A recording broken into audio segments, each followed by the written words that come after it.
time to come today to join us for this event. I think some people might still trickle in, and I apologize if you were told to go downstairs when you did. So I texted a couple people the correct location, but hopefully everybody makes it here and is able to gain something from this great event that we're going to have and the resource that we have here. And I hope everybody also knows about Philadelphia Volunteer Lawyers for the Arts as a resource, because they are actually an excellent community resource. They empower underserved artists and creative organizations throughout Greater Philadelphia through legal assistance covering everything from intellectual property, contract law, estate planning, tax compliance, and even pro bono patent support. So I think there's something that everybody should know about. And I was really pleased to reach out to them and ask them to help support this event and be a part of it. And I'm very thankful to them for their help today. And they brought together this amazing panel, so they really brought it. So I couldn't believe it when they showed me the panelists. I was like, I know it's gonna be like amazing. This is just gonna be great. So I'm gonna let them introduce the panel. I believe that's their intention. I just wanna thank them. I wanna thank PVLA. I wanna thank the library. I wanna thank Drexel. And I want to thank everybody who's supported us, and I hope that everybody has a great time.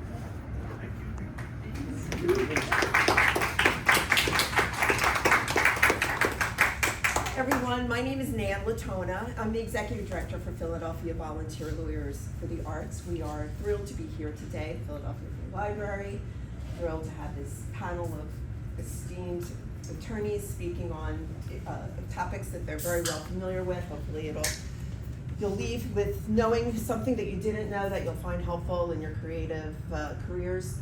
And I want to also thank Heather Rhodes for bringing this whole program together. What Heather didn't speak about, which I don't know if all of you are aware of, is this is just one event that's part of a larger exhibition of Heather's collection of Kurt Vonnegut's original artwork, which you can see at the Peck Center Gallery at Drexel University through July 19th. So if you haven't seen it already, I really urge you to see it.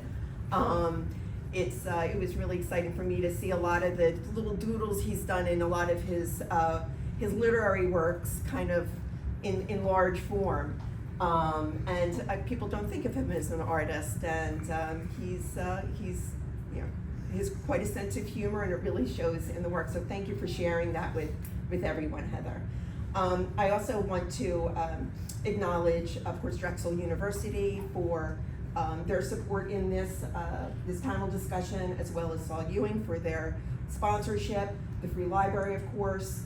I want to thank our wonderful, Grace, my colleague, will announce the panel in a moment. But we have Jordan Strauss, we have Sarah Gillen, and Louis Sorokin. She'll tell you more about them in a minute.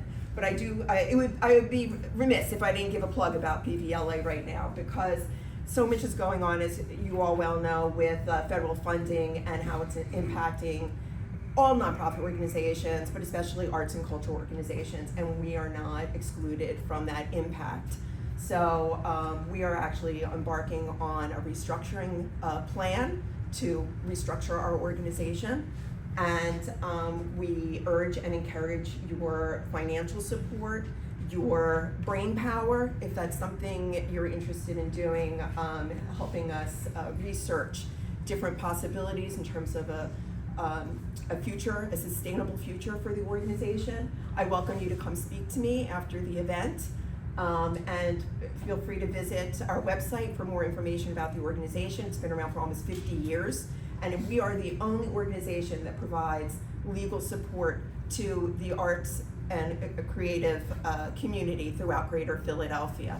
So no one else does that. We're an indispensable resource to the creative community, and I hope you'll support us and come to future events and visit us at pvla.org.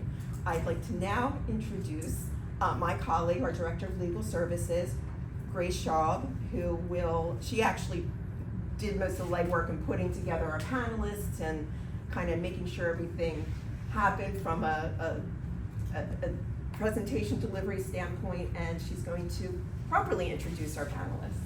Thank you.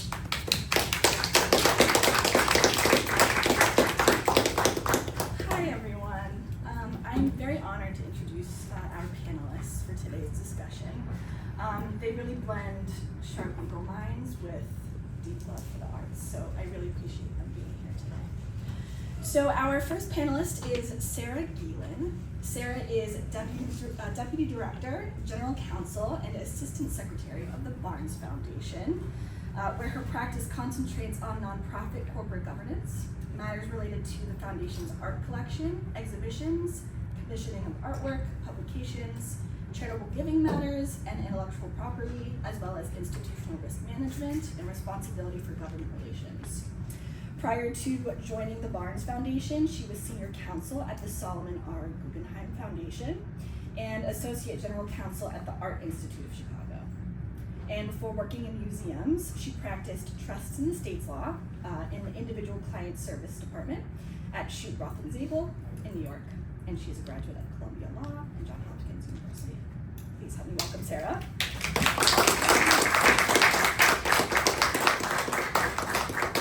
Our next panelist is one of our board members, Jordan Strauss. Jordan is a co-founder of a tech startup focused on information assurance and formerly in executive equitable, where he advised clients on a variety of issues.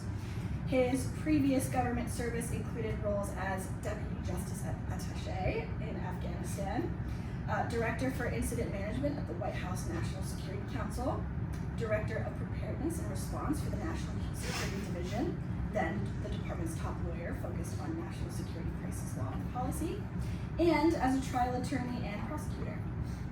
Jordan began his career as a federal law clerk in Philadelphia, and he was educated at Hampshire College, where he is currently vice chair of the Board of Trustees, and Case Western Reserve University, where he was awarded the Venice Merit Scholarship. Along with Hampshire College, he is on the board of PVLA, as I mentioned, and the Gut to Governance Institute. Sure. So for years, he has represented artists and artistic organizations, including a Pulitzer and Grammy-winning ensemble through PVLA and other pro bono avenues. And he also teaches national security law at Drexel School of Law. So please help me welcome Jordan.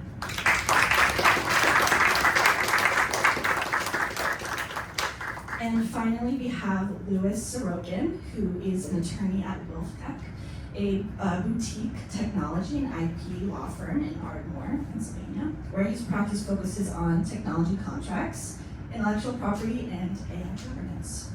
Louis has been named to the Pennsylvania Super Lawyers Rising Star list and was awarded the American Bar Association IP Section's Young Lawyer Fellowship. Additionally, Louis serves as an adjunct professor at Drexel's Westfall College of Media Arts and Design, where he teaches legal issues in the music industry. He is also the author of This Week in AI, a weekly newsletter highlighting the latest developments in artificial intelligence. While in law school, Louis was an LSC, as we call him, a legal services coordinator at PVLA, and he now volunteers with the organization as an attorney, providing pro bono legal services to local artists and arts organizations. Please help me welcome Louis.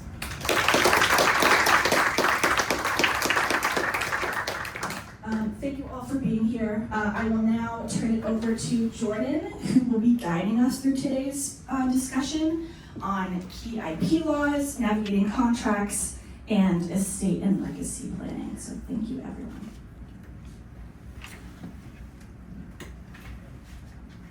Can you hear me in the back?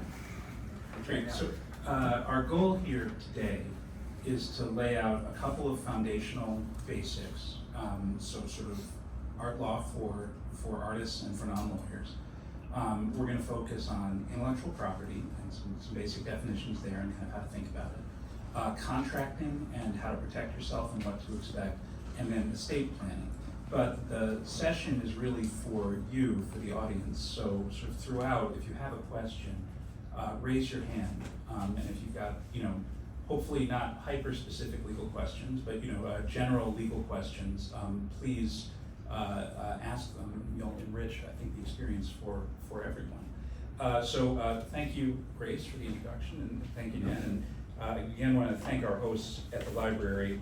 I feel like the library, like PVLA, is part of the greater cultural safety net in Philadelphia. It's something that we don't think about a lot, but that's a really critical resource that we should all be using.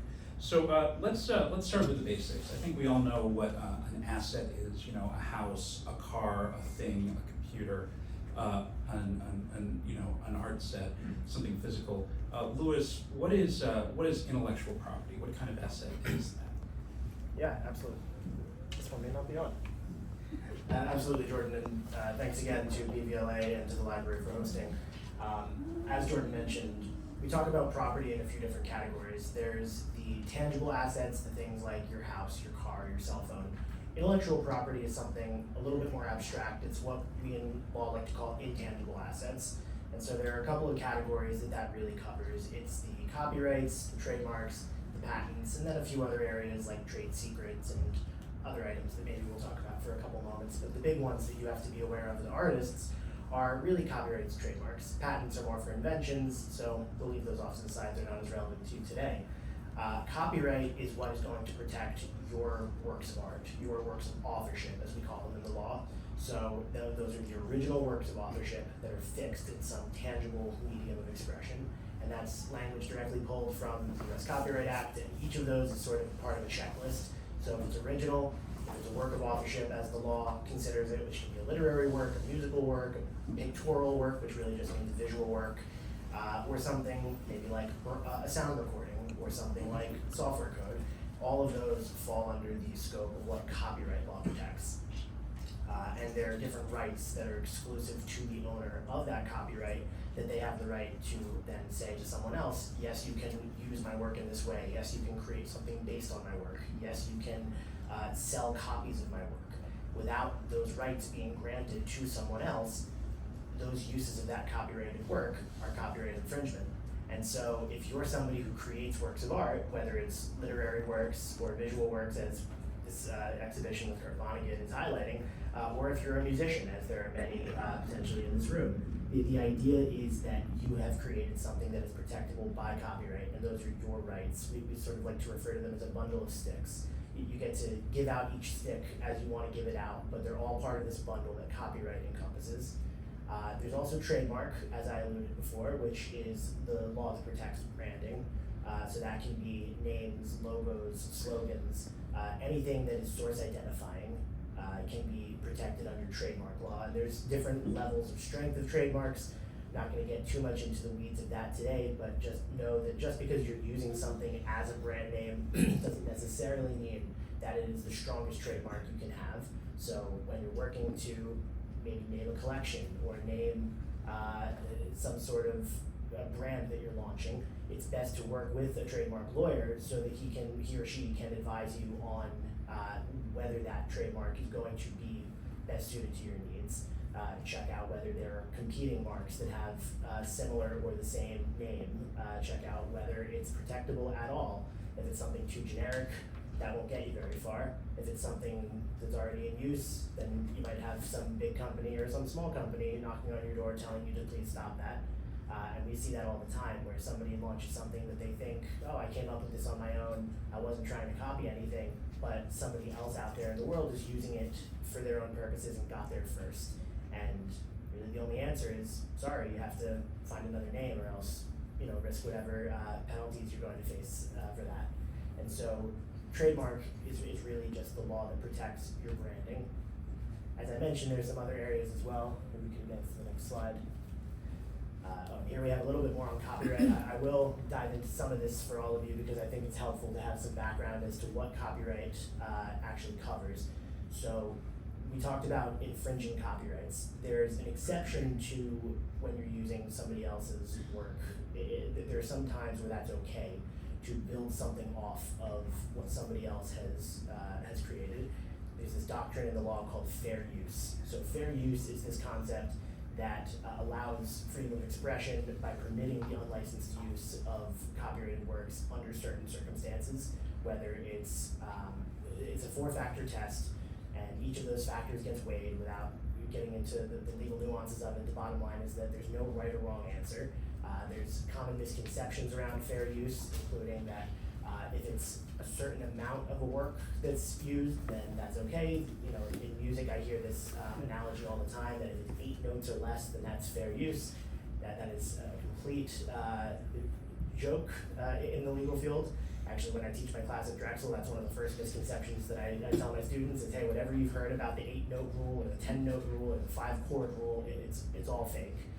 And there's parallels to that in every different discipline of the arts. I heard another lawyer who teaches fashion say that when he teaches his fashion students, fashion law students about fair use, his answer is, okay, well, you might have heard that if it's 35% or less copying, and you're talking about a physical garment, well, what's 35% of a garment? Is it a sleeve? Is it, you know, you cut the thing up? Is it this but not that? There's no answer. And so that's really the bottom line, is that fair use is something that is a case-by-case analysis, and you have to talk to a lawyer to get it right for you. It's shifting gears a little bit. There's a concept under copyright law called the public domain. Now, that is not a place, as it might sound. The public domain is what happens when copyrights expire. So basically the way a copyright works is it lasts for a certain fixed period of time. After that expiration date, it's free for anybody to use. That's why the works of Shakespeare, the earlier works of Walt Disney are starting to enter the public domain. Works of authorship that are seen as being part of the cultural fabric. And the idea there is that once something has had its time in the sun, the person who came up with it has had their limited monopoly. Now the rest of the world gets their chance to do what they want with it. So that's why you can walk into any Barnes & Noble or any other bookstore in this country and find copies of Pride and Prejudice and Zombies on the shelves, because the Pride and Prejudice book is now in the public domain, and so it's free for anybody else to take it and turn it into a zombie story. So that's one point. Another, shifting gears a little bit, is this concept of works made for hire. So this is a concept in copyright that really comes down to the fact that if you're working for somebody, that copyright doesn't belong to you. There's often language in employment agreements, there's often language in certain contracts that says that copyrights that you would generate and you would otherwise own are actually the property of the employer, the person who is paying you to create that work. And there's a lot of legal nuance there. Once again, I don't want to overwhelm this group, but the bottom line is that these are all terms to be aware of, and you should definitely, if you're working in the arts, you should be speaking with somebody who is familiar with these concepts to help you navigate these waters. One thing I also wanted to touch on very briefly is this idea of copyright termination for anybody who works in music. This is a critical concept that we'll circle back to a little bit later on when we start to talk about planning your legacy. But the idea here is that the Copyright Act in the United States has this exception where if you sign a contract and you assign away, meaning give away the rights to your music, you can get those rights back after a certain period of time. There's a process you have to follow. There are letters and notices and documentation you have to provide to the rights holder to make sure that you can effectively take those rights back. But the law allows for this reclaiming of what was created by you. And the idea there is that sort of solving for the problem of people signing bad contracts when they're young, and they still want to honor those contracts. The law wants to honor those contracts, but there's a way out if you're still that legacy act that wants a second chance to capitalize on your creation. And so we see this a lot with musical acts who maybe are in their later years, or maybe it's their heirs, their descendants, their children or grandchildren who are selling those catalogs now, but they're only able to do that in this generation because of this copyright termination concept. And so that's just something I wanted to put on everybody's radar, because as we talk about legacy planning later in the talk, this is something that is good to keep in the back of your head. It doesn't apply as closely in visual arts, but certainly if you're in music, this is a critical concept. Thanks, Louis. I do see that we have one question. Before we answer, just for the artists here, just so we can focus our discussion a little bit, how many of you are visual artists? You know, painting. Okay, terrific. And how many authors? Okay, recording artists, and any playwrights or performing arts? Okay, terrific. Oh, great. So we've got everyone. Okay, so we have to answer broadly. That's terrific. And any filmmakers? Are there any filmmakers? Terrific, great. Okay, so we'll answer everything with everything. I think we have a first question here, go ahead. Yeah, quick detail on copyrights. This is primarily for visual artists. It's my understanding that in the past, perhaps still, the copyright to a work did not transfer to the buyer when the painting was sold. The copyright is retained by the artist unless there's a contract written to specify other arrangements. Is that the case? So the question for those who didn't hear is, if there isn't a contract that says otherwise, when an artist sells a piece of work, be it a painting or a photograph, are they also selling the copyright to the buyer? Louis, you want to take a crack at it, or Sarah? I should address Sarah with this one. Yeah, that's correct. So in copyright law is generally very favorable to the artist. So the default is that you haven't transferred a work, your copyright, unless it's in writing, and then generally it's read pretty specifically. So it won't be read that you gave it all away. When Louis brought up at first termination of copyright, I sort of thought, well, that doesn't even apply to visual artists. Of course it does, but it's so infrequent that visual artists are transferring their copyright. So that would have to be specifically written into a contract, except for work for hire. And work for hire is default when you are an employee. So you're an employee, everything you're making is owned by your employer, unless you have carved it out in an employment agreement. And you can enter into a contract where you're agreeing that it's a work for hire, which is going to give the contracting party sort of the greatest rights, including you no longer having termination rights. But you could also have a contract that says something less, including some sort of license, which is, Louis was saying, is one of the bundles of sticks. So you can say, okay, I wrote a book and I'll give someone paperback rights, and I'll keep the audiobook rights, and I'll sell someone else the film rights. You know, you can slice it up all these different ways. But when it's work for hire, you've given that whole bundle to someone else. If the work was commissioned, but there was no contracts, specific specification in the contract dealing with copyrights, would the commissioned work, copyright to the commissioned work stay with the artist, or would it be owned by the entity they commissioned? Unless you were the employee, Yeah. it's gotta be in writing what it is. Okay. And so largely, I've worked on a lot of commissions, and there are, and never one where the copyright was transferred, but often, and I think we'll get into this a little later, I think it is something for artists to think about, that there are reasons why your collector, purchaser, client might have for wanting some licenses, and not always to have to come back for each use. And I encourage that as a good discussion, that there are aspects of copyright that may not be the parts you care about, and those can be sort of fruitful conversations to have. Thank you.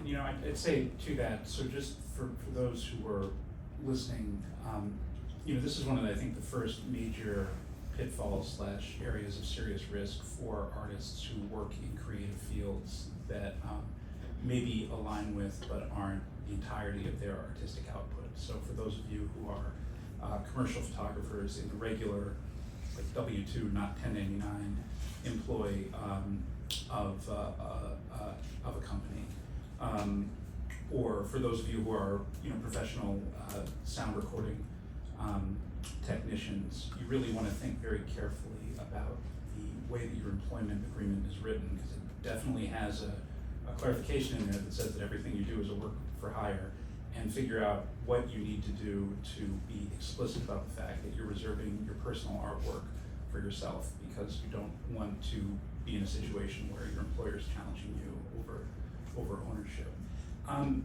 Sarah, let's talk a little bit more about this bundle of rights, this bundle of sticks. So, you know, when you sell a piece of art, and maybe we can do this for a play, a book or short story, a film, a composition of a piece of music and then a performance of a piece of music. What are you selling there? And what should you be thinking about? Well, I might back up and give the one version of first, maybe you're selling a work of visual art. So you're just selling a painting, right? And there you really are transferring an object, and someone else is gonna own the object, and they do get rights, and there's some exceptions to copyright for visual art that is giving the collector something real that they don't have when it's a sound recording or say a movie, right? Or, you know, so you could have an audio visual work of art that you see in a museum in a dark room, and you think of it as a work of art, but it's still an audio visual work and not a painting. And so those can be very different. When you sell the painting, the owner gets a display right, which is an exception to copyright. So they can show it and they do not need the artist's permission. But every time you want to show your audiovisual work, you need permission unless when you bought it, you got a license that says whether or not you can. And there's also the first sale doctrine in that physical, in the visual work of art that says you can sell it and you don't owe any royalties to the artist in selling the object. Again, that's right different than your book where you're gonna get royalties every time it's sold. So, so there's the default with visual art, and a lot of artists working in this realm treat their audiovisual work, especially if they are looking for that art collector client. They're selling it in a gallery, they're trying to sell it to museums, they're often selling it as if it were a physical object, and they wanna give, you know,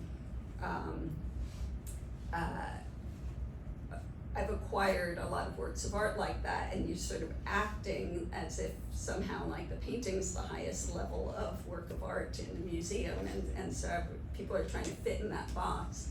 But when you acquire a work of audiovisual art, especially as a museum, where I have the most experience, right? Museums want to do things with that audiovisual work like preserve it forever.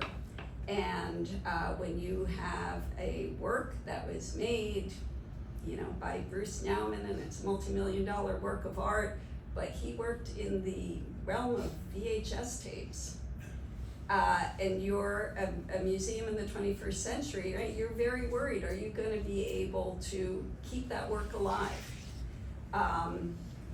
And there are art conservators the world over, like learning how to keep old video machines alive and old slide projectors and things like that. But there is this belief, right? Those will become, you know, completely obsolete. And there's this question, should the artwork die? So in those instances, right, the long-term purchaser has a real reason to say, when I'm buying this work of art, I'm making sure on the first instance that I'm getting the right to migrate this to a different medium. And that, I think, right, depending who you're selling to, I would encourage people to want to give those rights to a reputable buyer who's investing in your art for the long term, and they're saying they are going to try and keep it alive. Now, would you necessarily do that if you're, you know, selling casually early in your career to, you know, someone else? Maybe not. Maybe you give those rights later, and that's a question. You know, are they only going to use it for preservation, or are you going to see it, you know, on YouTube because they think they got those rights and they could put it up for free? So those would be things to look at more. You know, for authors working with traditional publishing houses, the agreements you get from publishers are really spelling these things out. They're saying, you know, that usually they're trying to get it all, but, you know, they'll spell out all they're getting. They're getting, you know, the hardcover rights, they're getting serialization, even though that's like not that common anymore, but just in case some magazine wants to run this, they will get those rights. Often you can negotiate even a different royalty for each bit of the rights. You know, or if you wanna hold something back, maybe you can, the film rights, something else. But usually they're gonna ask for all of it, but they're not gonna get it unless it's spelled out. People are always saying, I'm sure you hear this about licensing language. It sounds very extreme. Often it talks about rights to the work in every medium now known or later invented in all territories in the world, and then sometimes they go on to say the universe, and someone told me the other day that they had heard in all universes. So, you know, there's a reason for that, you know, and if you've been practicing this field for long enough, you know, we all got licenses that didn't contemplate the internet or social media. And a lot of people had to go back and go ask for those rights. And these are the reasons why they're so broad now. We don't know what it will be. But again, generally it's favoring the artist so what you're silent on, you get to keep. But the other side's always trying to get like that next universe. I have one thing to add on the point of licenses that didn't think about where technology was going. This was a large part of the SAG-AFTRA strike a year or two ago. One of the key points that the actors were pushing for was the fact that their royalties off of television shows they had been a part of didn't contemplate streaming. They only contemplated traditional syndication. And so when a show like Suits has a second life by taking this deal on Netflix, the actors who were involved in that show originally didn't see the same return on that they would have if it had been on a traditional TV network that had the same, you know, effect on the show's popularity. And so when they saw that play out in the real world where the checks weren't coming in because streaming simply wasn't part of those initial contracts, that was a large part of why they said, okay, we have to go on strike and really push for this. And yes, there was the flashy AI topic that everybody's concerned about with that too, and that seems to have taken over a lot of the headlines, but behind the scenes, the streaming royalties piece was the more pressing issue in that situation. So not strictly IP focused, but just an example of when contracts don't plan for the future. It's kind of interesting if you think about the value of information. We tend to think of information being less valuable as it gets older, and then every now and then you have kind of a generational change like the internet, where all of a sudden, you know, all of the New Yorkers and the New Republic's pre-1974 articles where they had the rights to everything except the ability to digitize them became important. So like if anybody's ever searched for an old article in the New York Times or an old New Yorker story, you'll see that the website serves up an image of the magazine page, but not the actual text.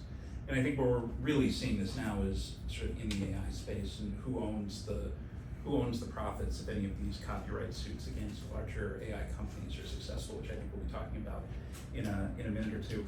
I want to ask either of you. So a very common question for PVLA volunteer lawyers is somebody took a picture of my work. Maybe it's a photograph, maybe it's a sculpture, maybe it's a painting, and they're displaying it online, or they're putting it in a catalog. Am I entitled to anything? How would you answer that, Sarah? For you, Sarah.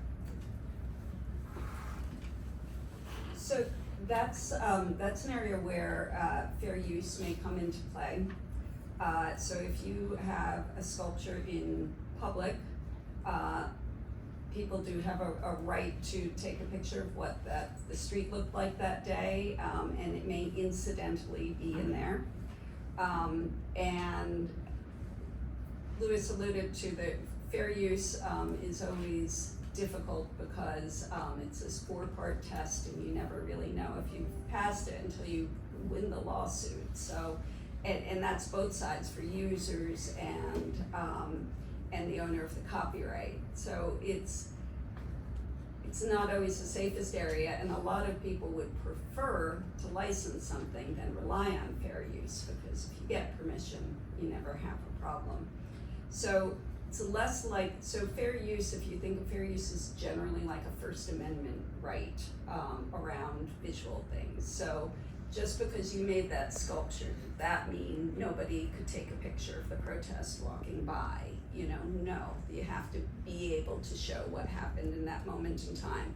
But if you take a picture of the sculpture that happens to be outside and you cut everything else out and you decide to use that for a series of greeting cards, right? That didn't have this First Amendment, the expression of the user in mind, really. That had this commercial use. And so in this fair use test you do, that would probably come out as not a fair use. So, you know, as the copyright owner, you do still have that right to sort of exploit that image for commercial uses unless you gave the right to someone else. Yeah, I'll leave it there. Louis, anything to add? No, you covered it. Yeah. So I think moving to more practical considerations. Who here is an artist who is either in the middle of drafting a contract or who's been involved with contract negotiations, just out of curiosity? So a little bit of experience. Is anyone here concerned about future contract negotiations, or is this okay, great, okay, so this is a helpful space.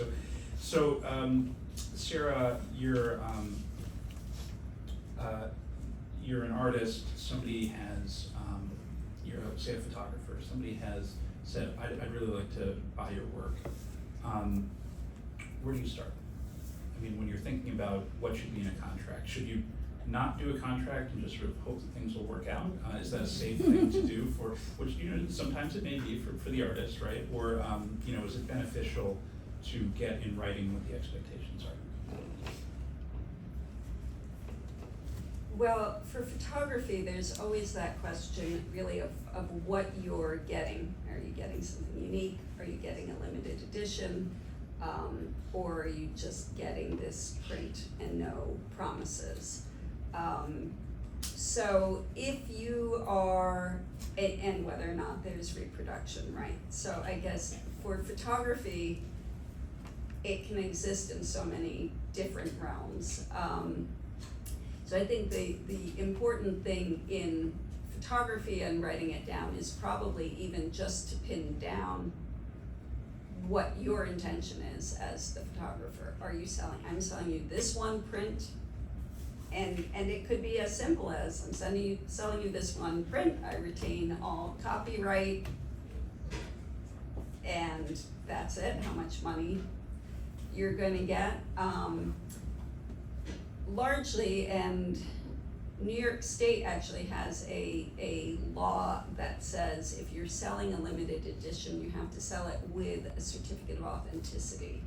And there are some reasons you might want to do that. If this is going to, if you're selling it to someone as a collectible item in which they are likely to resell it, it's gonna be better for the buyer to be clear, more clear exactly what they got, and if it's a limited edition. So you might have numbered it and signed it, but at least in New York, you are also supposed to give this document that says how many there will be. So often photographers and others who work in multiples and editions, they may not have the money to produce the whole edition in one shot. So they may be saying, this is going to be an edition of 20, but right now I've just printed the one. But I'm sort of reserving the right to print some more. But if you did write that certificate of authenticity, you'd be locking yourself into that. So, you know, you may say, I just want to sell you the one print, and say, that's that, here's your one print, no promises, I'll do what I want with it. But your collector who collects in that area may feel strongly, no, I want a number on it, I want it signed, I want to know you're not doing more of that. And especially in photography, even in sculpture, there's a whole realm of people finding that, you know, that was their money shot, that's the one everyone wants forever. And a lot of people do decide, well, that was the set of 20 at 16 by 20 inches, but I've got another set of 20 at, 20 by 30 inches, or others. This is within the rights of the artist to do that, to do more additions. It's something you see in some of the highest level artists. You can buy a Jeff Koons, balloon dog at one size, and there'll only be one in each color, but he can do as many colors as he wants, and then there will be another set and another size and another size. You know, some of this is what the market will bear, but it is, if you're keeping the copyright, you can do any of those things. Probably good for complying with the law in general, sort of consumer, keeping that good reputation in the collector community, to be clear about it, not to be trying to change your mind later. What about visual art that's created by digital media? So the question was, what about visual art that's created by digital media? And let me just- maybe AI, if you wanna add that in there too. Yeah, I was gonna interrogate a little. So when you say digital media, do you mean tools like Photoshop and Lightroom, or do you mean also generative tools like Generative. both? And the question, just to be clear, is what sorts of protections should you be seeking when you're making art like Yeah. that? Okay, Louis, do you want to take this one? Sure. So this is a sort of a moving target type of question right now, because a lot of this technology is changing so quickly. But the general rule at the moment is that works that are created by an AI are not protectable by copyright. Now that's the general rule, and there have been some exceptions that have started to develop and materialize out of that. Basically where you can say, well, this was the process and these were the specific choices I made in generating that work. So to get a little bit into the technology, if you're in painting certain aspects of it and you're selecting this and iterating on that one detail and then moving on to the next detail, iterating on that, the Copyright Office has granted certain limited copyright registrations that are generally referred to as thin copyrights. They're over the compilation, the arrangement, and selection of otherwise unprotectable parts. And so the example of that, you can take a look online, is called A Single Piece of American Cheese. It was a piece of art that was generated using a tool called Invoke AI, similar in concept to something like Midjourney or Stability, but what they really sought to do with this was create a test case that they could use to show the Copyright Office the level of creativity that goes into that process, because from the legal perspective, it was sort of just looked at as a roll of the dice, where you put in a prompt, you get an answer, do you like it, yes or no? If not, re-roll, and keep re-rolling until you get the exact, natural 12 that you're looking to get, to use the Dungeons and Dragons reference there. But the bottom line is that was how it was looked at for the first little while that Gen AI was in the picture.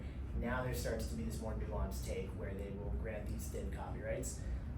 Stepping back to the other side of the question, which had to do with tools like Photoshop, like Lightroom, traditional software that is used as nothing more than a tool, that is seen as, just like I said, nothing more than a tool, and those works are protectable by copyright, no different than if they were hand-painted or hand-drawn. There are blurred lines when you get into something like a content-aware fill in Photoshop, or the Adobe AI built into any of its suite of tools at this point, because they're technically a generative AI feature, but they're part of this traditional software. It starts to become more nuanced than simply, did you use ChatGPT 4.0 to generate an image, or did you use Photoshop to draw an image using a Wacom tablet? So there's a lot of nuance to this question, but the bottom line is that it's a moving target, and we really don't know where the courts are going to shake out with it. One point I want to go back to, while we're on the subject of AI, is this other area that's somewhat related to intellectual property, but is not quite one of the general intangible assets, which is called right of publicity. It was on one of the previous slides, we didn't get to quite talk about it, but the reason I bring it up is there is a lawsuit right now against one of the AI labs called Stability, which is, it was filed by a number of artists who have all been used in marketing materials by Stability AI to say you can generate work in the style of this artist. And I don't have any examples off the top of my head, but you can take a look at this lawsuit, it's been widely covered. And the gist of it is that these artists are suing on the grounds that their names and their artistic styles, even if those styles are not protectable, their names have been used in the marketing for this AI as a promotional tool. And Louis, sort of on the topic of, I think when I was growing up, we called it biting, or ripping off somebody's style or something like that. Do you have any forecasts for directionally where that's gonna go? If I start making YouTube videos that look an awful lot like somebody else's YouTube videos, maybe they all feature a particular shade of gray or, something like that. If I make a music video that looks a lot like somebody else's music video, where do you think that's going? Yeah, it's a great question, and if I had a crystal ball, I don't know if I'd be sitting in this room right now. But where I see it likely going is that law is not going to be the answer to a lot of these questions. I think much of this, as much as I hate to say it, will sort of be left up to people to fight it out amongst themselves, and maybe a little bit up to the market, so to speak, to weed out the things that aren't seen as being valuable or viable or good. If something doesn't have the creativity, if something is seen as being plagiarized, we see this a lot when there are conversations around plagiarism in academic work, for example, where this concept of plagiarism is really somewhat distinct from the concept of copyright infringement. It's not quite the same thing because there's this idea of dishonesty that goes into academic plagiarism that's different from what goes into the legal analysis of did you infringe somebody's copyright. So I think we're going to see some of those parallels. The easier it gets to replicate somebody's art style, the easier it gets to, whether it's using something like Midjourney or something like Google's video generator, it has become increasingly easy to simulate somebody's style because these AIs are trained on this massive body of work. I think some of that, there's a fear in the art community, and I think maybe a well-founded fear that does devalue the original works that those artists have really taken the time to cultivate. But at the same time, I don't think it's going to diminish the need for that human creativity, because culturally that's what people have always sought out. And I think as long as we can strike a balance where there's still space for people to create new things, and there's also space for people to use AI as a medium to create those new things, I don't think it's going to take away the role of artists in our society. But I do think that there's going to be some sort of a sea change still in light of how much easier it is now to cross that threshold of, okay, did you create a work or not? That's great. So just a couple more issues before we get a touch deeper into copyright and deeper in like a very practical way, and then move into contract. So I think it's a very common question for artists when they want to engage in self-service or try to do something themselves, or when they want to try to find a lawyer, hopefully a pro bono lawyer, to give them a hand. And I'm interested, maybe Sarah first, and just, when do you think you really want to try to get professional help? And when do you think professional help is sort of worth paying for? Not that the quality of service between pro bono work and paid legal services is going to be any different. When are things particularly treacherous to try to go it alone? And then Louis, same question.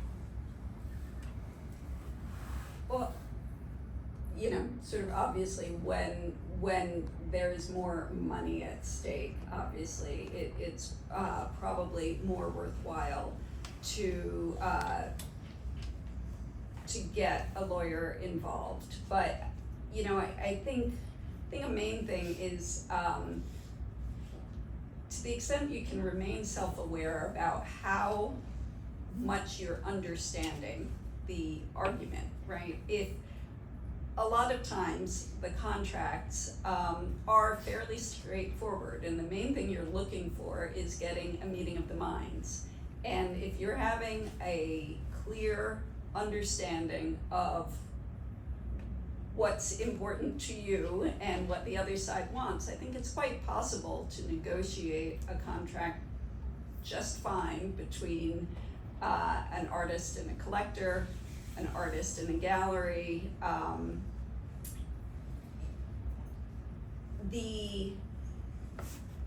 I think the issues are more when things are getting more heated, when there's this feeling that you think it's okay, I can let them do that because I can always revoke my copyright. If you're going in there thinking that you've got some trick up your sleeve, like it's fairly likely that's not going to be serving you that well. I think if it's an open conversation and you're able to fully square things like, and here the important thing is that you've gotten the issues on the table, and if you haven't done that, I feel like the lawyer can't always help you. I've certainly gone into situations where I'm asked, so we're commissioning this work, and does this seem good? We're going to give him this much money and it's due at this time. And I say, well, are there milestones along the way? Are you going to, how are you going to get it? How long are you going to show it? What's going to happen at the end? Who's going to own it? Commissions aren't always actually a transfer of ownership. Sometimes it's just about the creation of the work of art, and these are the open questions. What should happen to it? So I think all of those series of questions about what is it we are going to do together, or what is it I'm going to sell you, or even what is her, consignor-consignee relationship going to be with a gallery. All those conversations are going to be worthwhile. If you're at an impasse and you're not able to find a friendly way about it, or you're feeling like you don't even understand why they want this, or they don't seem to understand why something's important to you, you're really at a point where you're probably not actually both agreeing. That's probably a good time to just make sure you're getting some advice on the matter, and the fact that you've had these preliminary conversations may help, because you may have gotten more to the nub of the problem, and maybe you're using your time with your lawyer more efficiently. I want to pass this to Louis in a second to talk about some of the practicalities of copyright, because I think that's important, but I would add to that, I think anytime you're entering any kind of recording artist's contract, if you're the recording artist, I would say get a lawyer 100% of the time, whether you're paying them or whether it's pro bono. I just feel like that's one field where the power differential is so great and the risk of exploitation is so great. Louis, with copyrights, what's the difference between filing and not filing? Sure. So when it comes to copyright, it's actually this sort of misconception that you get your copyright when you receive a registration from the US Copyright Office. Your rights in the work that you created are vested the moment you create the work. It's a right that exists on its own. What you get from the US Copyright Office is the right to enforce those rights and the ability to enforce those rights in court. Because what happens is, basically, if you haven't registered it, then you don't have standing to file the lawsuit with a US court of law that would say somebody has infringed my right. Having that registration is what allows you to enforce that. And so that's really the importance of registration. Now, this is something that causes a little bit of debate between attorneys, but the approach we take in my office at least is that the US Copyright Office tends to be fairly user-friendly, and that's a term that I got directly from a friend who I work for, as opposed to other US intellectual property offices like the US Patent and Trademark Office, which, again, to borrow Fred's term, tends to be more user-vicious. With patents, with trademarks, you absolutely need a lawyer representing you in almost all registrations. With copyright, we tend to empower our clients that for simple registrations, it's the type of thing where you can fill out the form on your own, check the boxes. If you wanna have a lawyer look it over for you to make sure that you did it right, then that's certainly something that you're empowered to do, and we'll do it for you as well if you like. But the truth of the matter is that it's a straightforward process because they want to work with you, and the rights that you get they're not as great as they are when you register a trademark or a patent. So for that reason, it's a much more straightforward system. But at the end of the day, it's really up to the individual client what they want to do. Yeah. Let's say you haven't registered for copyright of your art. Can somebody else do that? Register the copyright for your art? Can they? In theory, anyone can do anything they want, but somebody else registering to put themselves out as the owner of your art would be fraud on the U.S. Copyright Office, and you could have that registration invalidated. So there would be nothing stopping you from filing to have that canceled if you find out about it and someone tries to assert those rights that they don't legally have. Actually, one more, we'll get through everyone. Go ahead. Okay. Having just registered a copyright, there are two top aspects of it I wanted to get your statement on. One is published works, how that's defined. This is sort of a practical term. It's $65 to register a copyright. You can register a copyright from Vonnegut paintings so long as they are unpublished. The information I got from the Copyright Office as to what constitutes publishing was a little vague. If you have any insights on that, that would be useful. And the other, well, hit that one. So the question was, what constitutes published versus unpublished works? Yeah, and I don't want to duck the question too much, but so much of this is so fact specific that I'll have to give you the default lawyer answer of it depends. And I'm sorry to do that, but that's really kind of where the line is drawn. And in particular with paintings, as you were saying, there is kind of this blurry line of what constitutes publication. I don't know if Sarah, if you have more context on that. Well, we do know some things that aren't publication, and display is not publication. So having been in a show is not publication. So for older works, the date of first publication is so very important. So for all works made before 1978 in the US, we're still looking at its first publication date.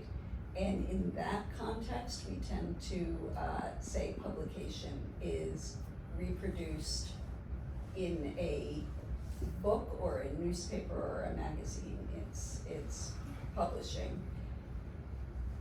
Since we're almost always looking at that in older things, I think the biggest gray area is I don't really know what people are saying about digital publications or being on the website or things like that. Yeah. The bulk copyright registration is a financial advantage, but somewhat replaced. And just you had mentioned when the copyright, the information I got from them, the copyright is vested as soon as you create the work. The rights you have as with a registered copyright date back to when you got all the materials into them. It's currently taking them 2 or 3 times the amount of time expected to process the registration requirements, given the chaos in Washington. But if you could just confirm that I, for example, submitted in January, it wasn't registered until June, but they said that the effective date of the registration is January, so if somebody misbehaved in the intervening months, you can go after them. So the question was, understanding that you get the metaphysical, magical right of copyright, at the moment of creation, at what point can you avail yourselves of the extra basket of rights that you get from registration? Is it from the moment that you apply or from the moment that they grant? I don't know the answer to that. Louis, do you know? It's a nuanced question. I think it's from when you create the work. Sarah, is that your understanding also? That is my understanding, that it goes back to creation, because you Once can, registered. once registered, because that is what a lot of people do, only register upon an infringement, and my understanding is that you can enforce it against the infringer. Retroactive to the creation. I see we've got 2 questions on this side and then 2 on this side, unless they've been answered. So go ahead. Yeah, I respect you very much for coming out and doing this and for doing what you do on a regular basis. PVLA as well. this question is mostly related to music, I guess. I can only imagine what it's like for visual artists. But when it comes to the internet, like for musicians, like the internet has been a disaster. You know, it really has. I mean, because the reality is that, like, you know, there was a time when like people would say, "Oh, that's a million seller. It's platinum. It's got," you know, and it was like you could literally almost calculate what the artist was making by knowing how many records were sold. You could literally be like, "Oh, well, they make 5 cents per single per copy. This is the contract," and you could just do the math in your head. Whereas, like, I have friends who have literally have tens of millions of streams of their songs, and they're making hundreds of dollars. You know, it's like insane how badly it's structured.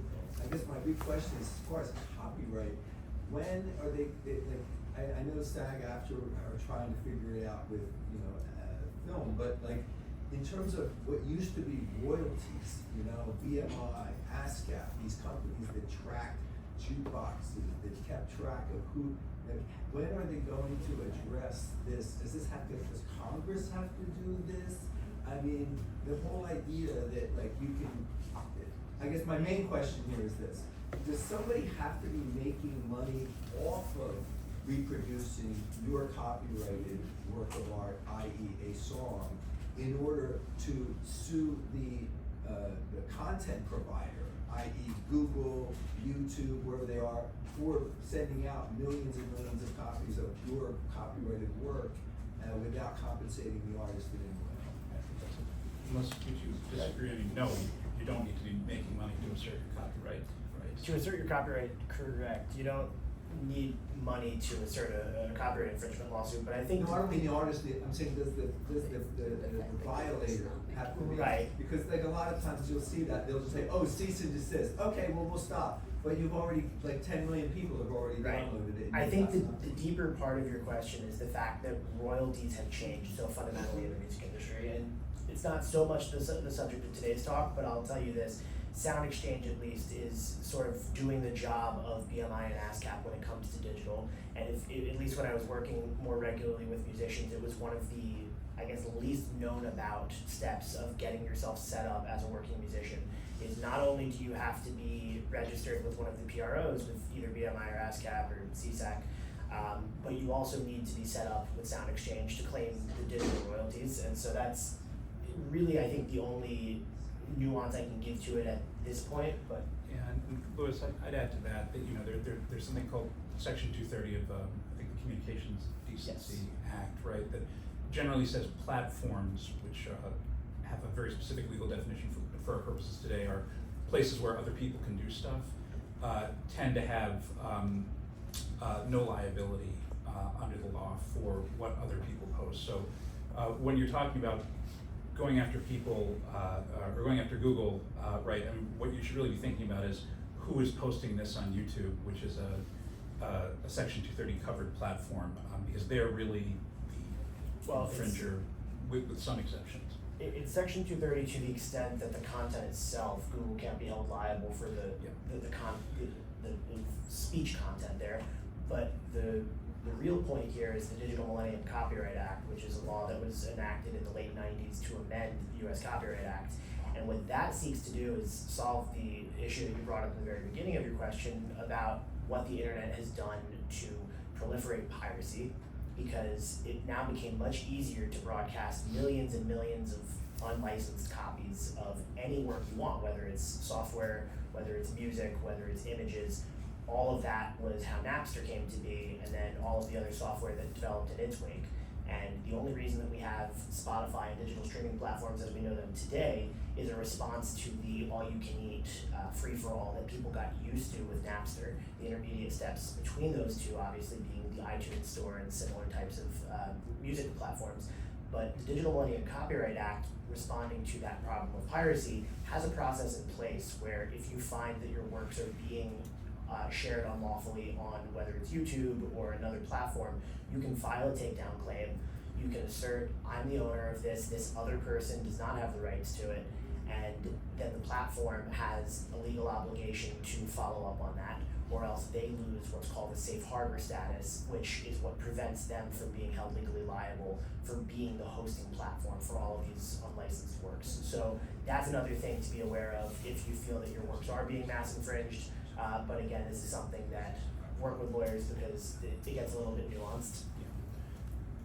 Okay, I think we had another question. Yep, go ahead. Yeah, I just had a question. Does copyright cover, like if it covers the artwork, does it cover the documentation of artwork as well?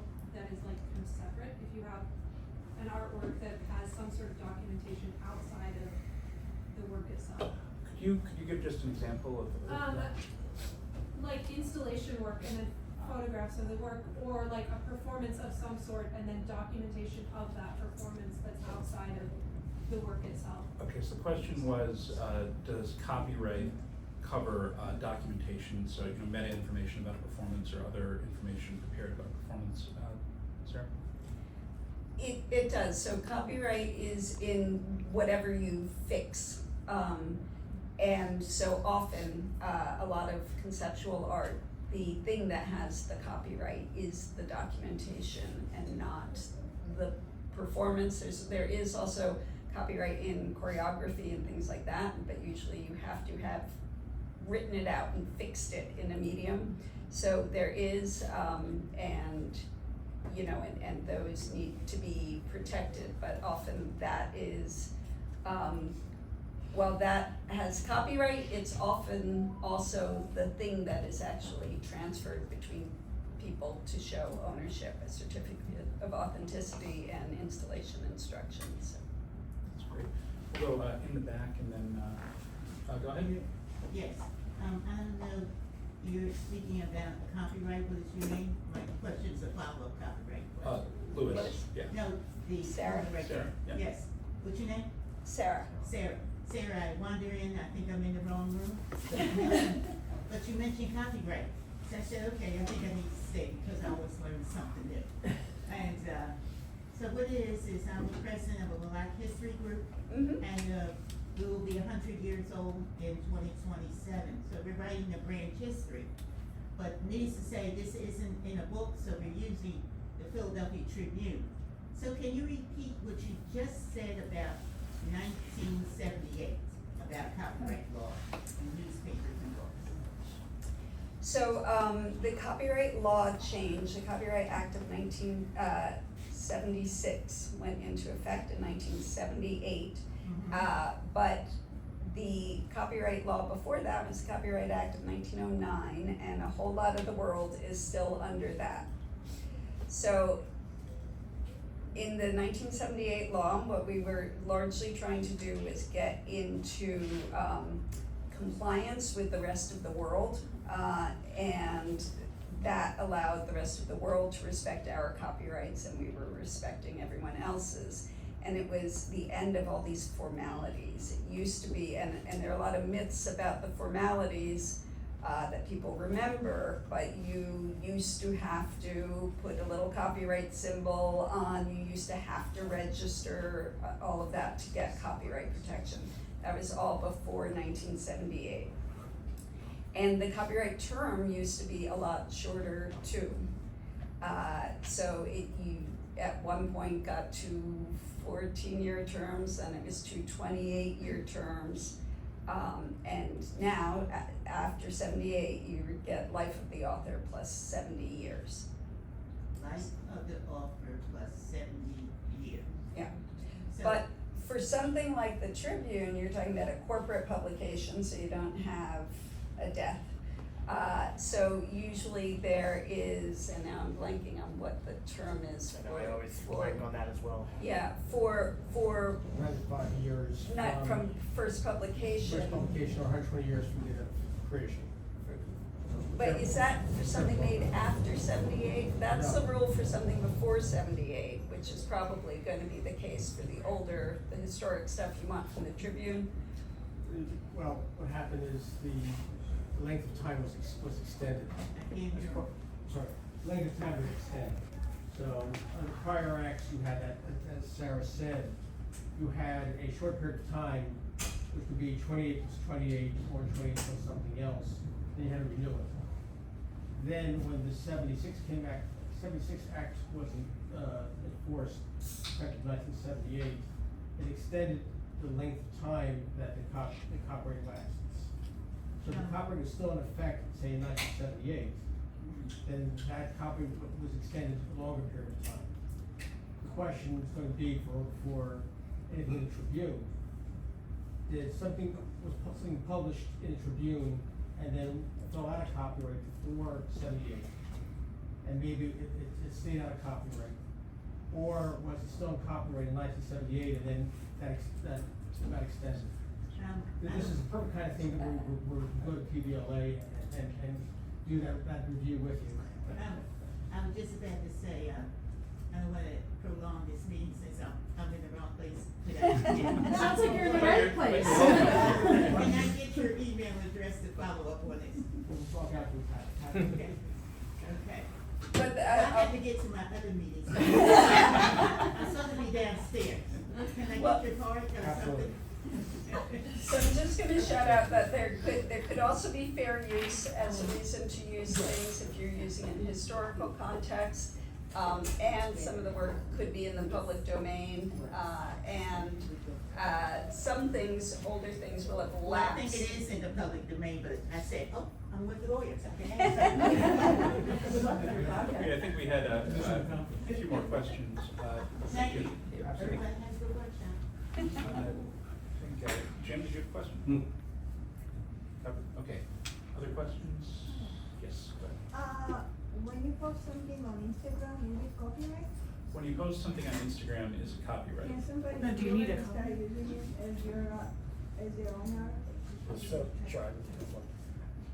So as long as you took the photo or created the work that is being posted, if it's a piece of art that you're sharing on Instagram, or if you're the one who actually pressed the shutter button on the camera or on your phone, you own that copyright.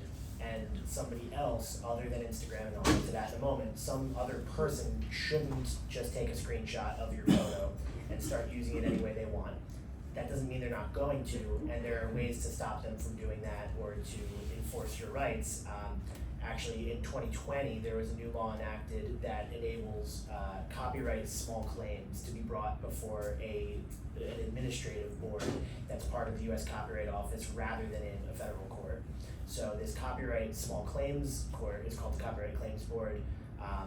It's designed specifically for this exact issue you're talking about. Social media sort of having this issue of proliferating copyright infringement at this mass scale for things that may not be worth a whole lot of financial value, but are still kind of issues for the people whose content is being infringed. Going back a moment, the exception to who can use your content is Instagram themselves, because your agreement with them when you signed up for the platform, the terms of service that you implicitly agree to just by using the site, they allow Instagram to use your content in whichever ways they would like. That's pretty much just standard across a lot of online platforms. There's not a lot we can do about it as individual users except not share our content with those sites. Going to this idea of misconceptions that we all like to dispel from time to time. I see this come up on Facebook a lot, where people will share these statuses or they'll share these Instagram posts and stories that say, I do not agree to Facebook or Meta or Instagram using my content. I am taking back my rights. I'm informing you now, Facebook, don't do it. And that's just not real. There's nothing legally enforceable about that. And we share screenshots of those around law office group chats every time we see them because they're kind of funny. But the truth of the matter is that it's this misconception in society that you can tell these platforms, yes, I'm going to use your site for what I want to use it for, but you can't use the stuff that I share with you. So I would just be cautious of that. That being said, I almost never see it actually play out. The only exception is when, say, like TikTok wants to have a TV commercial, they will maybe take the TikTok videos that have been the most viral or would be the best brand impression for them, and they'll use them as part of that TV ad. I don't know what goes on behind the scenes, whether there are deals made with those creators. Maybe there are, maybe there aren't. But it's usually allowed under those legal terms that the company doesn't have to reach out to you and say, hi, I want to use your video in my commercial. One thing I think is just a practical thing though for people putting photography on the internet, because it is a mix, right? You want your work to be seen and you hope that people will come and contact you, is just making sure at the very least that in your metadata of your file, you're putting your copyright in there. That's at least going to stop reputable publishers and others from publishing it without your permission, or accepting that someone else gives it to them and says it's theirs to give, or something like that. And it's a small thing you can do to just show that you are treating your work in a business-like manner. But how do you do that? Like in Photoshop or something, you can Oh, put in the metadata. okay, You're okay. just, when they usually want a good file, so they're gonna download the file to do something more. Put my signature. Well, you could, but there are ways to burn it into the file so that it can be read by a machine later. So if you put your signature in, it can be cropped out. But if you use the tools in Lightroom, and there are third-party programs that do this too. A lot of cameras will allow you to enter in the camera you're using so that it automatically goes in the metadata Oh, of that okay. capture. Thank you. Jim, go ahead. I'm curious, I had always heard that in France you could copyright architecture. And the classic example was Ian Pei's Pyramid of the Louvre, so that theoretically you weren't allowed to photograph it.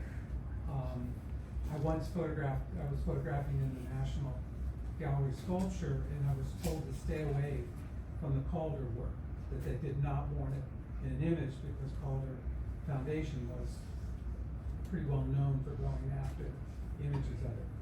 Did they have the legal right to not have the work photographed? Was the National Sculpture Gallery considered private property versus public?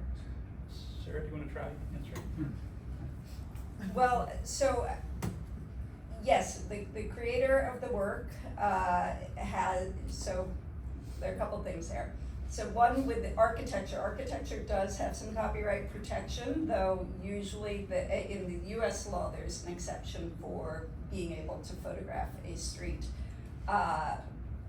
There are ways to try and protect that further. I worked for the Guggenheim Museum, which made a point of trademarking the image of the building from the street, so that if you wanted to commercially exploit pictures of the Guggenheim, you had to pay the Guggenheim. But Calder, that is a work of art. It's under copyright. It might be fair use to photograph it. It might not be. It again depends what you're doing with it, and the Calder Foundation can try to stop it, and may bring an infringement lawsuit. And again, whether or not you win on the fair use will be who's got the stamina to go through the lawsuit, and that's one of the often it's a bluff. Yeah. That one has to see, but that certainly is something, and you'll often see within a space, an institution that's borrowing the work may have promised, even just as a contractual matter, that they will prevent people from photographing it. So. Going back. Yeah, do you have a list of legitimate licensing, sound recording licensing organizations from your website? I mean, I've used myself, Harry Fox, ASCAP, BMI, there's another company called Songfile, but some of them, sometimes you end up having to get in touch with an estate, and some songs are very, you do a search on Harry Fox, for example, Harry Fox Agency, and maybe it's not listed. And then you find out, I have to get in touch, then you find out maybe I have to get in touch with the estate of the author, or maybe it's write them a letter, and then some I'm wondering, if I pay money to use their services, am I getting a legitimate license? I don't know. It's a good question. Yeah, I don't think that PVLA does maintain like an authorized, like a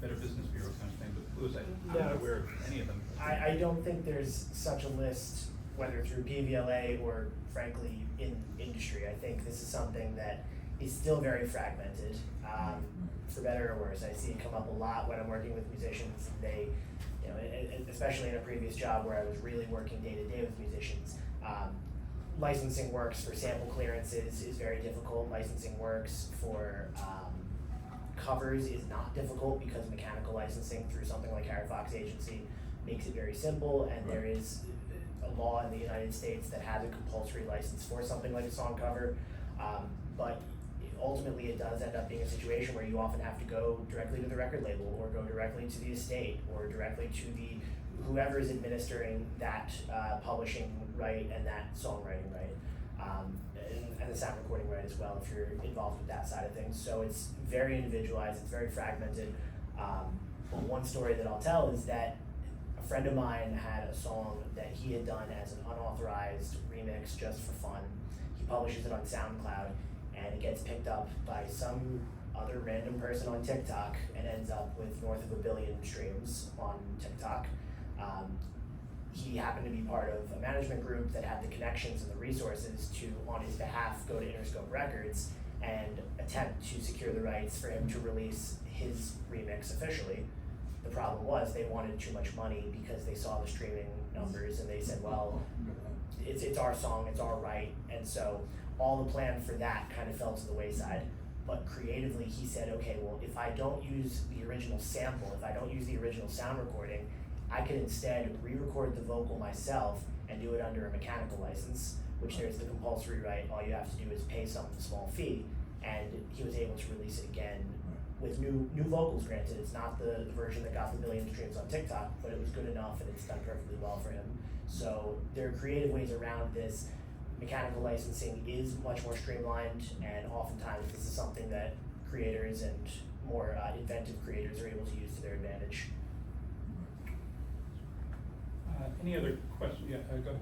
Just quickly, a softball question. I mean, the panel seems very smart. This gentleman to the left seems very, very smart. Not just because he's my boss. But I have ChatGPT, and it seems like I could just ask legal questions of ChatGPT. Is that a good idea? Go ahead, Josh. Do it. Yeah. No. Go for it. Come on. It is not. It is not.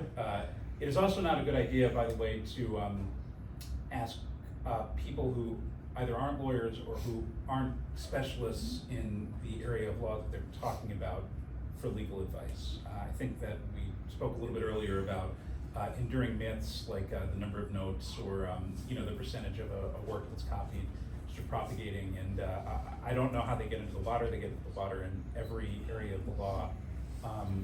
There are a lot of really legitimate free resources available for artists. PVLA is one. PVLA has a list of similar resources on its website.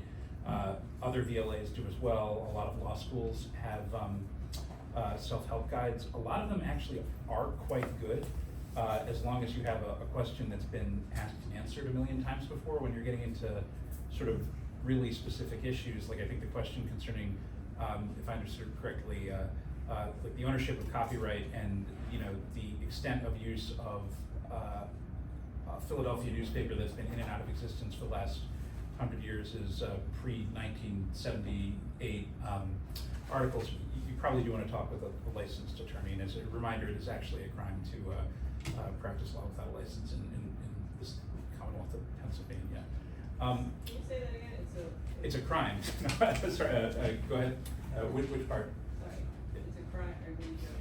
I actually wasn't. It actually is a misdemeanor to engage in the practice of law if you're not a lawyer.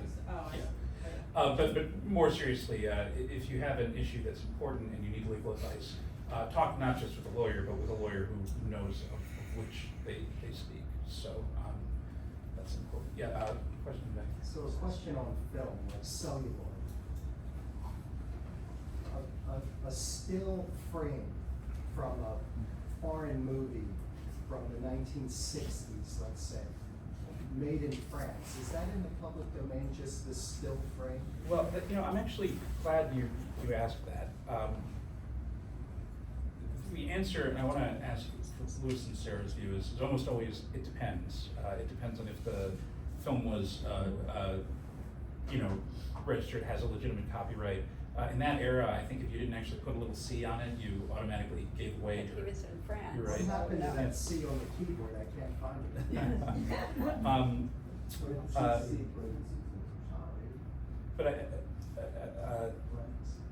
you wanna take it back? Sorry, what? Really, Sarah?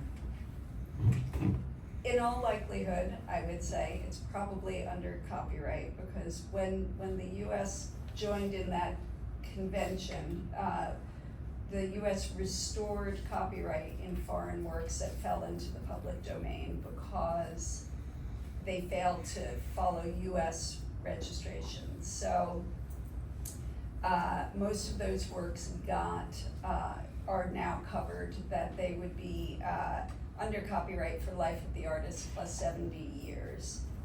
A film is gonna be difficult. It's gonna be a question of who owns it. It's not necessarily the director or these, there are whole agencies that can help clear rights for films, like for music, and that's probably worth doing. But something isn't gonna be in the public domain because you just took a little bit. It might be fair use because you just took a little bit. And obviously one frame is a very small part of a movie, but that alone isn't gonna prove fair use, because, right, if you blow up one image and you try and sell it as a work of fine art, and it's a work of fine art of someone else, you know, the saleability of it as a work of fine art might be a factor against the finding that it was fair use, because it had artistic value. Its original purpose was to be artistic, and you're using it for its original purpose and making money and not paying the creator. So it's going to depend, as it always does. But actually, to the point Jordan was making, I wanted to say that there are a couple. You know, on this fair use question, as creators, you end up on both sides of it a lot, right? The question is, are people taking your work and claiming it's fair use and not paying you? But you are also probably often borrowing from points of reference, or and they can be tricky, and they're not resolved, and even going to a lawyer, no one can tell you, yes, it's good. That it's always a risk assessment on whether to go forward on fair use. But there are a couple great resources out there in different fields. There's one especially for documentary filmmakers, that's best practices in fair use. But this was a campaign funded by Mellon and backed by American University to do best practices in fair use in a lot of fields. There's one for the visual arts, there's one for poetry, but that first one was documentary filmmakers, and it made a huge change in the industry. It changed getting E&O insurance, that you can now get insurance coverage for your film if you say you followed the rules of this best practices. And it's made people a lot less cautious. So some of those issues, sometimes going to lawyers, especially those who are not in the field, you can get somebody who's very, very cautious. And sometimes the practical question is, can you get insurance for that risk and do what you want to do? So. Thank you. And there's another point I would make on fair use, which is that as much as it's a legal doctrine that can allow certain uses of work where you don't necessarily have the original copyright, it's not always enforced in the legally binding way online. An example of that I like to give is YouTube has an automated content system called Content ID that scans all work uploaded to the platform for anything that is in its library of known copyrighted works. And if it senses that something uploaded contains those works, it automatically runs it through a couple of filters where whoever owns the work that is flagged, they can set a default for the infringing quote-unquote work to either be pulled down or to have all ad revenue from that video diverted to the copyright owner, or other options that I don't have memorized. But the bottom line is that this takes place totally automatically. There's just too much content uploaded to YouTube on a daily basis for there to be human screeners that are watching and policing these fair use rules, in particular because it's just so fact specific. And the recourse for that is if your video is uploaded and is automatically flagged by the system, you then have this burden on yourself to stand by it and say, actually my use would be fair use for X, Y, and Z reasons, and you can submit your own appeal to that automatic takedown, but it's not entirely consistent, it's not entirely in line with the way the law works. And so there's this true legal process of fair use, this legal doctrine, but there's also the functional issue of using other works in your work and whether or not that will affect their visibility and broadcastability. We see this a lot with news media where if a clip is used in some sort of a news upload, that news upload might be pulled down because it contained something that came from somewhere else, even though use for news is almost always considered fair use. So there are a lot of different reasons that this becomes complicated in practice, even if the law sounds straightforward. Do one more question, and then we'll move into estates and legacy issues. I just had hopefully a quick question. You said the U.S. recognizes foreign work under the like copyright even without registration. Does it do the same to trademarks that are international? The trademarks are international, that there is, you register them per territory, so if you have registered them in a territory, they're going to be respected, but there are international treaties on that. There are, and as we've alluded, not everything is entirely consistent. Not every country has one-for-one standards with one another. Sometimes you register in one place and then you think that that's going to be your foot in the door with another country. There's a lot of strategy that goes into where people tend to register first, whether it's for the purposes of not revealing something too soon, or whether it's in order to get their foot in the door with a quicker registration process that will then enable them to shortcut some of the bureaucratic processes in other countries. Another point of caution with registering trademarks is that I believe somebody mentioned that the Copyright Office is somewhat behind on registration right now, while the Trademark Office is even more behind than that. And they've been digging out of the backlog for about the past 2 years. I think they're finally down to roughly a 6-month turnaround between submitting the application to register a trademark and getting a first response from an examining attorney at the Trademark Office in Alexandria.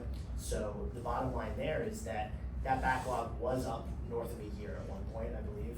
If not, it was certainly pushing a year. And so they've worked hard to get that down and to have a quicker turnaround. But trademark is something that is very much up to the bureaucratic whims of the folks in Alexandria.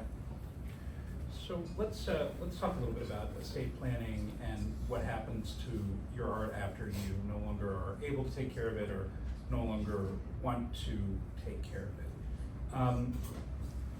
Sarah, can you walk us through what legacy planning means and what sorts of things artists should be thinking about? So for artists for all artists, right, what happens with your intellectual property rights is something that you're going to think about that maybe most people aren't. And there are various ways to do that, and a lot of people will name it's often called a literary executor, but you can break off guiding your intellectual rights after your death away from your normal executor, person who may sell your house and your car and divvy everything up between your kids. You can name a literary executor who will guide those rights. They won't necessarily own them. They might be doing it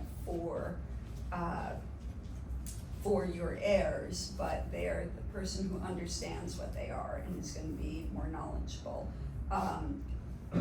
But you don't have to, right? Your intellectual property rights will pass with your other rights. So if you don't name them out in your will, they're going to go down to whoever you're leaving, probably end up in what's called your residuary estate, whoever you're leaving everything else to.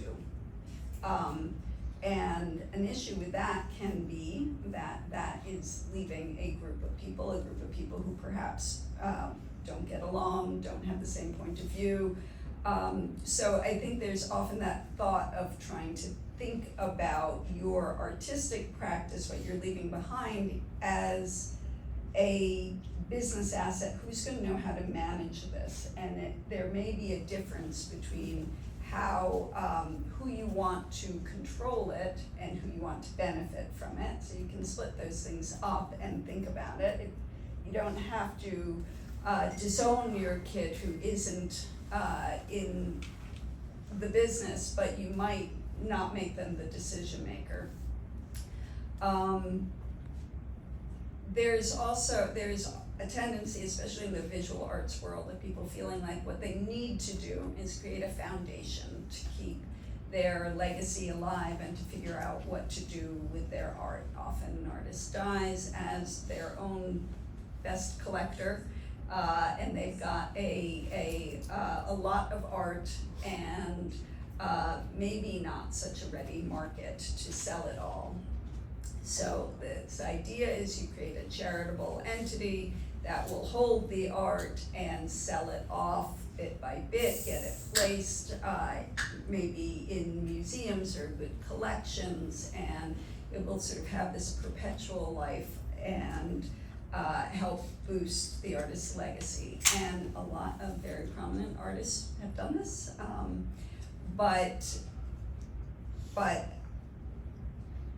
creating a charity is, I think it's rarely the right move for an artist who doesn't have the immediate market where. So I guess at the first instance, right, there's the thought of what you want to happen to your art and whether primarily it should be sold or given away. It's not so easy to give your art away. You can't just leave your art to a bunch of museums and therefore they will all take you into their collections, right? The museums are only going to take the art that they want, whether it's free or they have to pay for it.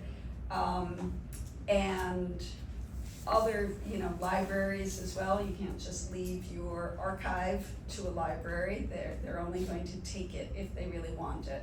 So one thing is, if those are your hopes, to have those conversations in your lifetime and try and find people who will accept the things you want to give them. But to just assume that you can create a foundation and then it's going to be someone else's problem to place everything is often a really difficult burden you're leaving to your heirs. When you create that charity, it's a charity. It's important that nobody profits off of it or benefits from it, that they can't keep any of the art that they loved and reminds them of you for themselves, and they're stealing from charity. They will have to buy it from the charity and pay into it, and there's all the complexities of keeping up a foundation, of filing a tax return, and all of those things. And if you don't actually have a charitable purpose, it can be hard to maintain. So alternatives to that, right, is instead giving the art to somebody who understands what you wanted to do and let them figure out the best way to dispose of it, whether to continue selling it, working through a gallery, if you have those relationships, or to,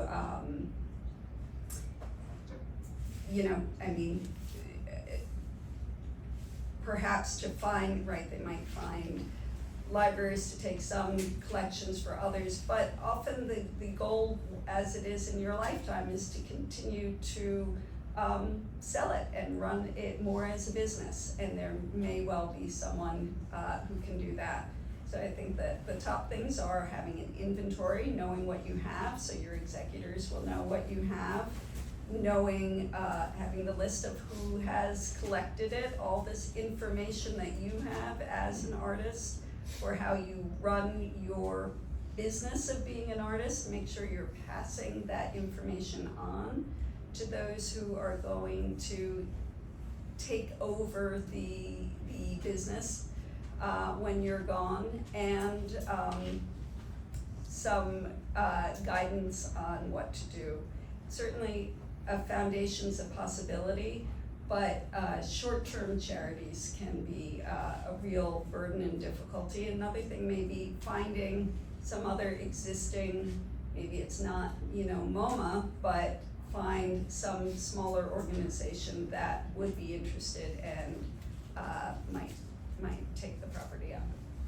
Yeah, and I'd say to add to that a little bit, for those of you who don't have a will or some document that defines what happens to your property, be it intellectual or others, after you die, there are a lot of legal aid organizations in the greater Philadelphia area who will help you prepare one. It is pretty easy, it is pretty quick. You can almost always find someone who will do a pretty good job without charging you, and if you find somebody who does charge you, it's not terribly expensive. And as our theme today is kind of greater communities of care, you want to think very carefully about what you're putting your heirs or whoever will inherit from you through. I'm not familiar with a single case of a family coming back together over over the governance of a foundation or a nonprofit or a corporation. Those are usually like really bad for sibling outcomes if you have kids, or for friend outcomes. But something to think very carefully about. Nan, did you have a?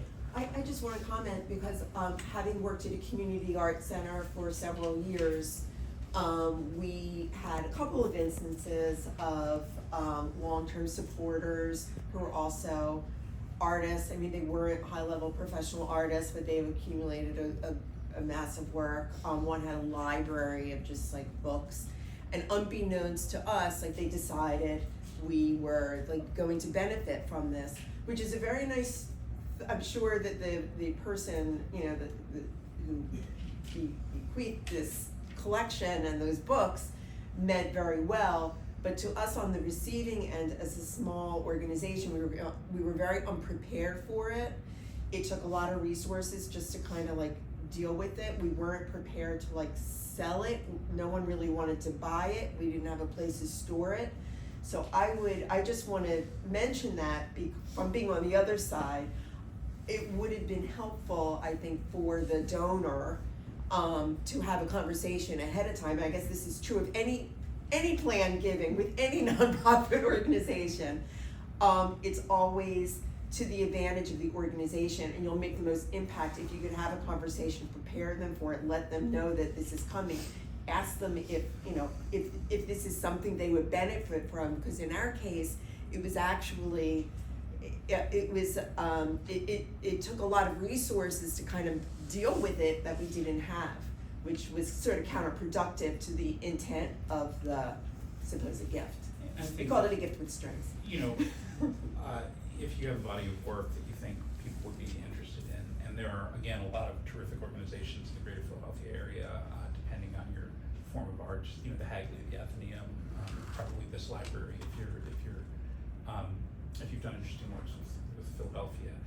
Thinking about whether you're comfortable with that work being deaccessioned or sold, with the proceeds being put towards a certain purpose. I don't know, Sarah, in my experience, the more restrictions there are on a bequest, the less likely the bequest is to be accepted. Is that your experience as well? Yes, and it becomes very difficult to accept something and to say never deaccessioned puts potentially a very large burden of cost. One other thing I just wanted to point out is the importance of making clear who can clear copyrights after you're gone, and making that very specific and not making it an array of 25 people.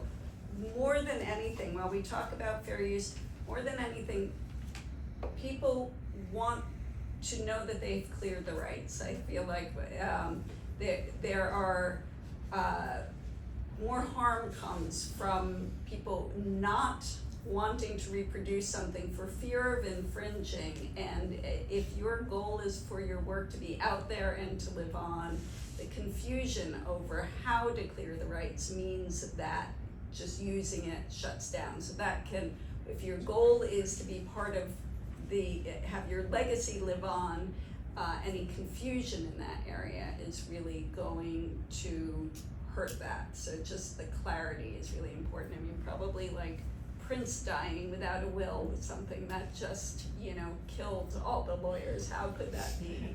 Because it's gonna tie up the work. Who can get it out? Who's allowed? Who can give permission? It's worth a lot. You can have a lot of lawsuits on it, but either way, it gets tied up. Yeah, and I'd say tell people in advance what the plan is. Again, the kinds of surprises that people get when they're seeing, wills for the first time are very rarely positive, right? Like those are not like good surprises to be giving your family. I think we have a few questions. Well, Senator, just to follow up on something you mentioned regarding clearing copyrights, which I'm interpreting as an individual who has to give clearance for the use of the image waiving copyright. Permission.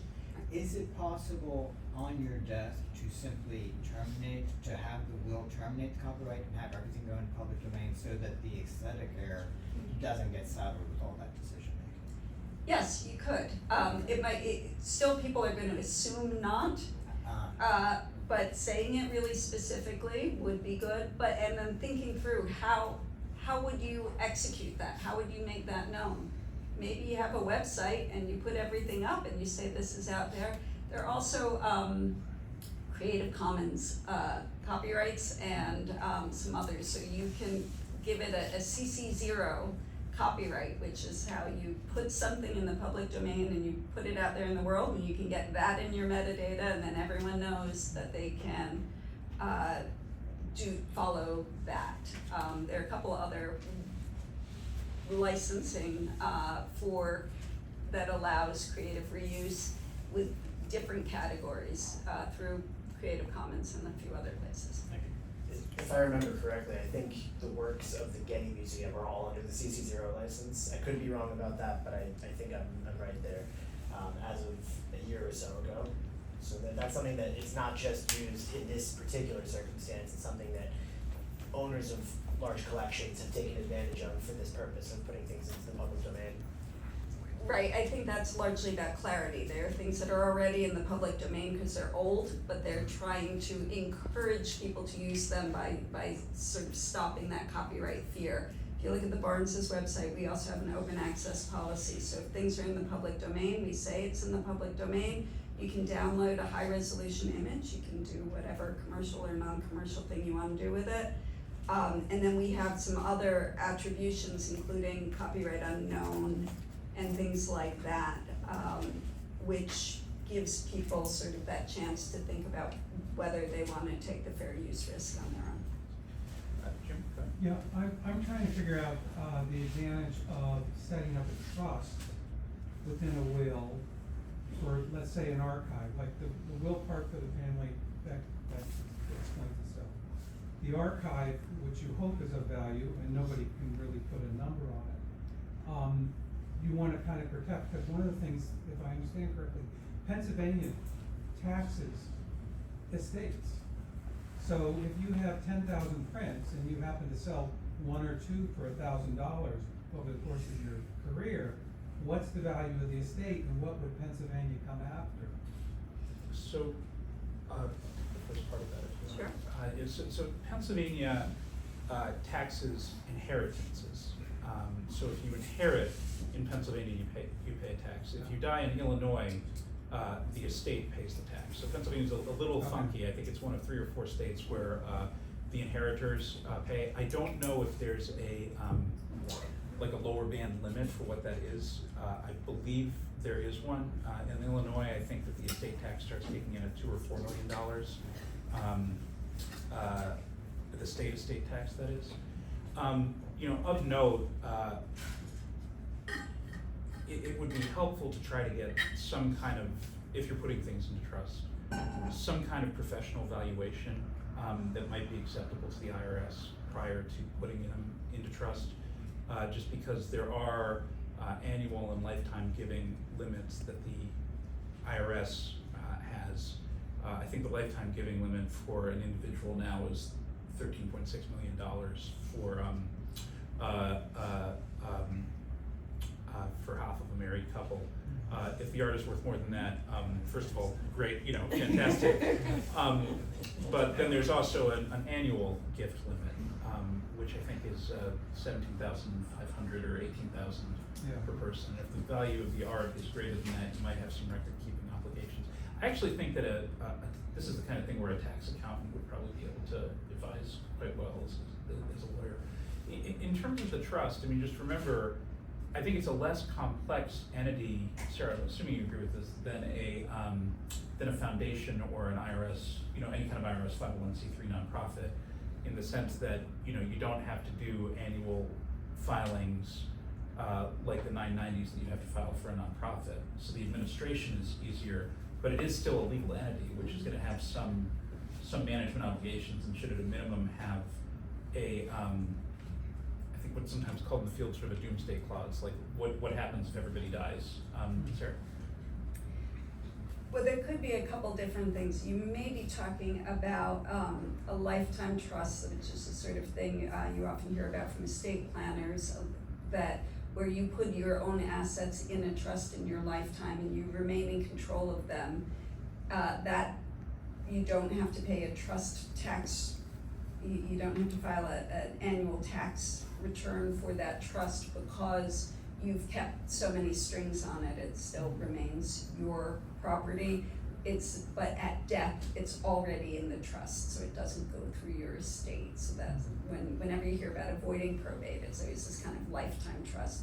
That might be a way to do it, but then I guess then once you're gone, that trust is an entity, and the question is what is it supposed to do? Because at that point, it would have a tax return and things like that, and the trust is always for beneficiaries, unless it's a charitable trust or entity. So again, it's what it should do.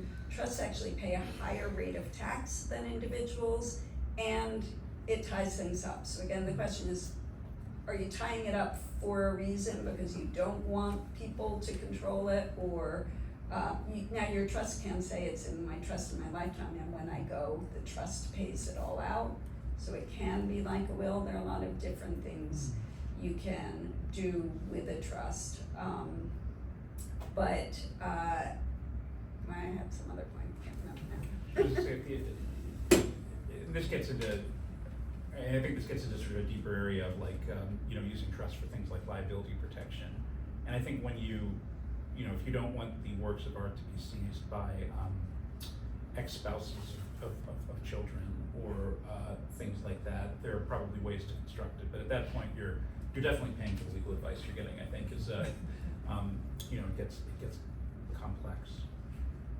But I'm sorry, I remembered what I wanted to say on the question of one print sells for $1,000 and you have 10,000 prints, and then do you suddenly have a $10 million estate? There are cases. The biggest one came from the estate of Mark Rothko, that you can whenever, whether it's when you're putting them in the trust or at death, that there would be a valuation. You would get an appraisal of the assets, and they are allowed to consider a bulk discount. What if you put all of this on the market on one day, and then you get the benefit of that? The other, there's one special thing in estate planning for artists, which is when artists give their art. So once everyone's a fabulously well-recognized artist with a high value works of art, it's often very distressing at that point. You don't get the benefits when you give your work of art to a charity. You don't get to deduct the fair market value of your art like the collector does. You only get to deduct your cost basis in it, what it cost you to make it, so your supplies and things like that. If an artist is married, all their work can pass to a spouse without tax between them. the spouse owns the art then as a collector. So it's this one-time giveaway. The spouse of an artist can make those charitable contributions of the work. They didn't pay estate tax on it, they didn't pay income tax on it, and they do get the income tax deduction. So, Some die sooner. I think we have time for one more question and some thank yous, but then I think a few folks are, I think we're able to stay a little bit longer if we want to do one-on-ones. Is that okay with you? Great, so I think we have one last hand up there, unless it got answered. Well, firstly, thank you so much for this Q&A. It's been very generous. Really appreciate it. It was just a quick question on the Getty. We talked about the Getty being CCO now. Does that include Getty Images or Getty Museum? It's not the. those are different entities. Right. Different entities, thank you. So Louis, Sarah, PVLA, Saul Ewing, wherever you are, Drexel University, Heather, Grace, Free Library of Philadelphia, thank you, and thank you all for coming and joining us today. And please support your local artists and public arts organizations. Thank you.